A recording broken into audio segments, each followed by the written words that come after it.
The world has fallen silent, but one shot still echoes. Inside you, you stumble over broken glass. Pain erupts in your side. A bullet has found you. There's no hospital. No doctor. Just you and the cold wind whispering danger. Most people freeze here, most die, but not you, not today. First, assess the wound. Quick, deep breaths. Panic is the enemy. The key? Stop the bleeding before it stops you. Your hands shake. Blood soaks your clothes. Every second counts. You need a clean surface. Anything rag, shirt, even bark. Pressure is life. And then comes the hard part, staying conscious while your body betrays you. The world is quiet, but your veins scream. You think you're alone. You're not. Every shadow, every distant sound could mean death approaching. But there is a secret few remember. The body can survive if the mind refuses to give in. The wound is not just flesh, it's a test. Will you fight? Will you survive? And just when you think you've got it under control, movement in the shadows signals something far worse than the bullet. A shadow moves, your heart races. Survival isn't just skill, it's instinct. You grip the rag, pressing hard against the wound. Every heartbeat feels like a drum of doom. Your vision blurs. Time stretches. Every second could be your last. You scan your surroundings, nothing but ruins. And the faint sound of footsteps. Are they friend or foe? There's no way to know. You can't afford hesitation. Remember, controlling bleeding isn't enough. You must prevent shock. Keep warm. Keep breathing. The body fights, but it needs your help. Improvised tourniquets, pressure points, even mud in a pinch, everything can save you. But each choice carries risk. One slip, one misstep, and it's over. The shadows edge closer. You weigh options. Run or hide. Treat the wound or escape first. Every instinct screams conflicting orders. And then a sudden noise, a metal clang, makes you freeze. Your hands tighten around the rag. Blood pulses through your fingers. The world has ended, but life clings stubbornly, if you act smart. And just as you think you've bought a moment of safety, something cold presses against your back. The cold press against your back isn't just metal, it is a choice between life and death. You spin. Nothing, just a broken door swaying in the wind. But your heart won't stop hammering. Every breath burns. Pain screams from the wound. Survival isn't theory anymore, it's raw, urgent action. You remember the basics. Direct pressure, elevate if possible, and keep calm. Easier said than done when the world is crumbling. Every movement hurts. Every step risks reopening the wound. But there's no time for doubt. You scan for anything, cloth, belt, even torn clothing to reinforce the bandage. Improvisation is now your only ally. Then you hear it. Muffled voices. Footsteps closer. They aren't far, panic flares. Your body wants to run, but adrenaline freezes you in place. Every decision now carries weight. Treat the wound fully? Or escape the approaching threat? There's no right answer, only survival. You grip a piece of jagged metal nearby, your last line of defense. The shadows grow. The choice between life and pain blurs, and just when you think the danger is moments away, a scream erupts behind you, piercing the empty city. A scream that chills your blood yet somehow fuels your fight. Your eyes dart through the smoke and ruins. The sound wasn't far. It was close enough to make your chest tighten, close enough to make every instinct scream run. But running with a bullet wound? That's a death sentence. You force yourself to focus. The wound throbs violently, a constant reminder that every second counts. You tear a strip of cloth, twisting it into a tight bandage, pressing harder than you thought possible. Pain explodes through your arm, but the blood slows. Movement becomes strategy. One step at a time, each calculated. Your mind races. Every shadow could hide friend, foe, or predator.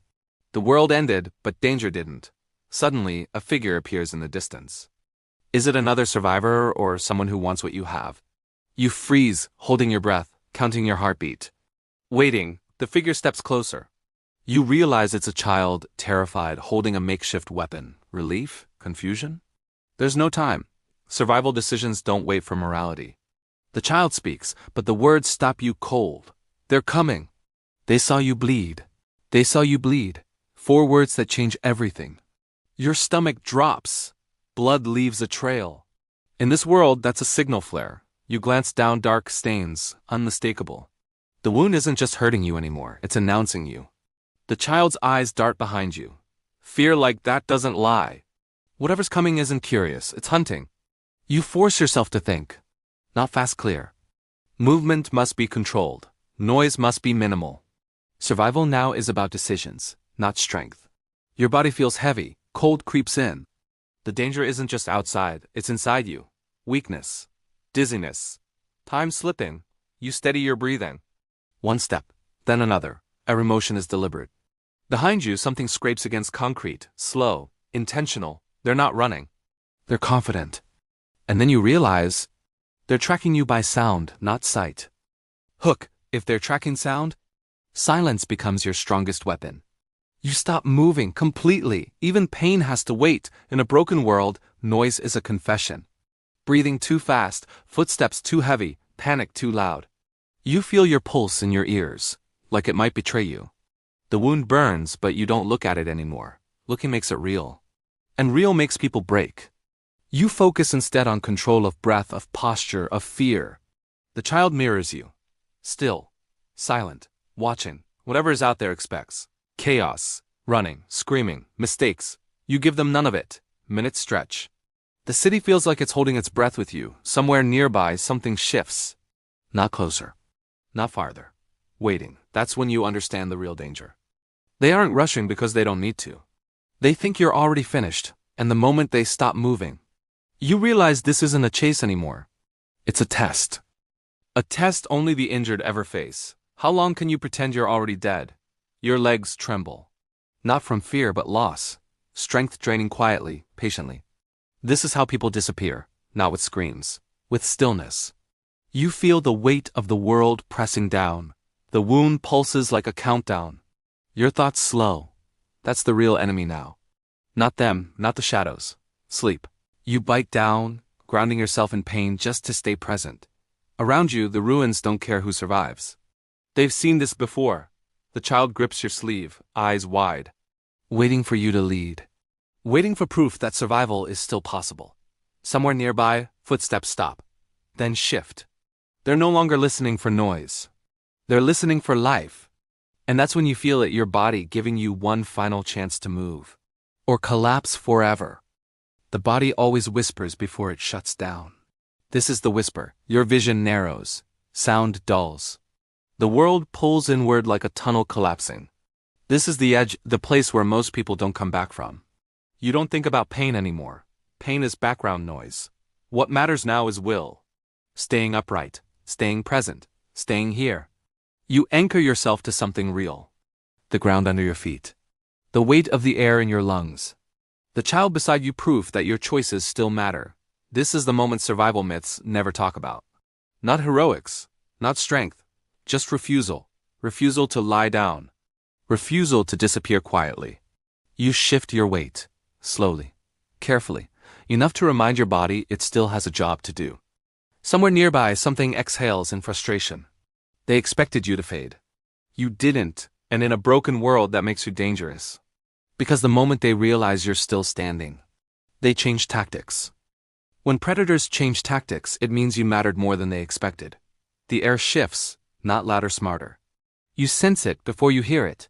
The patience is gone. The waiting ends. They move wide now, trying to box you in. That tells you everything. You weren't supposed to last this long. Your body screams for rest, but survival doesn't negotiate. You guide the child with a single gesture. Slow, low, quiet. Every step is borrowed time.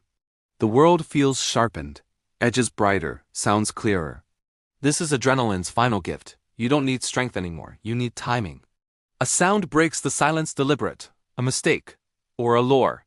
You hesitate, just long enough to realize something terrifying. They aren't hunting blindly anymore. They've learned how you think.